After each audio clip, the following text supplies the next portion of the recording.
Hey guys, today I'd like to talk about a paper I'm writing for a class I'm taking called Christianity in America. And the topic I'm writing about is the First Amendment and the separation of church and state. I figured that this topic is important, especially nowadays when we consider uh, we can't pray in high schools, basically public high schools or public schools in general. Bible readings are withdrawn from public high schools as well. And to me, I wanted to investigate uh, the actual separation of church and state and how it actually came about. And really tell you the truth, some of the misperceptions that American people actually think about this topic. Normally, people will actually say, well, separation of church and state's in the First Amendment. Well, actually, in the First Amendment, it does not state that there's a separation of church and state. There, the First Amendment, as far as religion is concerned, there's two clauses: the Establishment Clause and then the Exercise Clause.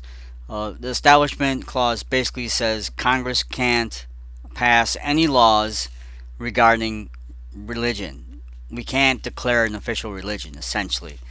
And the Establishment, or the Exercise Clause basically says that uh, they also cannot interfere with the free exercise of religion. So you're free to worship whatever God that you choose to worship. If you believe that God is a rock, well, you're free to worship the rock.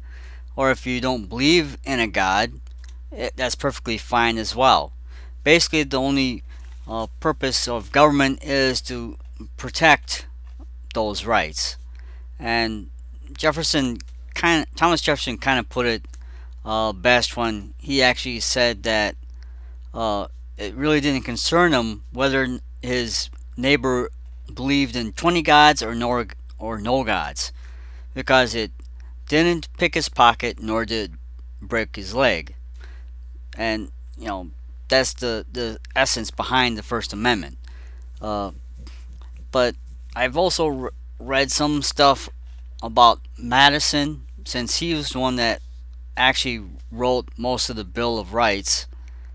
So I read about Madison and what he said, and I'm kind of conflicted because I believe Madison is actually straight up separation of church and state, whereas Jefferson, where he got in trouble with his Danbury Baptist Association letter, where he actually said that the First Amendment uh, provided a wall or set up a wall that of separation of church and state.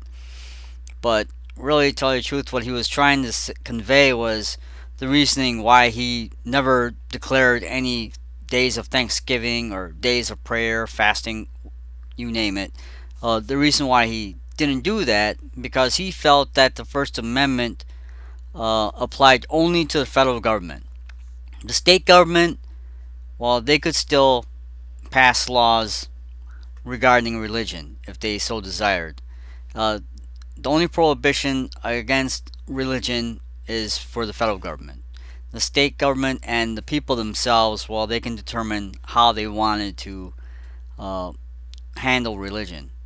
So he actually didn't feel any confusion or anything like that when he was governor of Virginia. He passed a lot of proclamations on Thanksgivings and days of prayer. It was only when he became president of the United States where he actually felt that, well, yeah, there is a separation of church and state.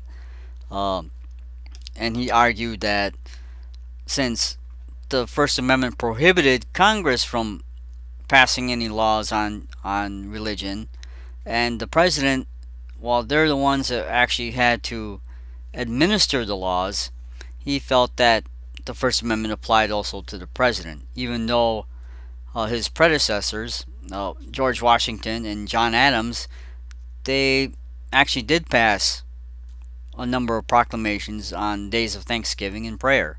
They felt no compunction uh, to declare against anything like that. So I'm still in the writing phase of my paper, and quite frankly, I think I'm also still in the research phase as well. My problem is I usually don't know when to stop researching and just actually write the paper. So I'm still kind of struggling with both. Uh, I have probably half the paper written already, so uh, uh, thank you for listening, and I hope you have a good day.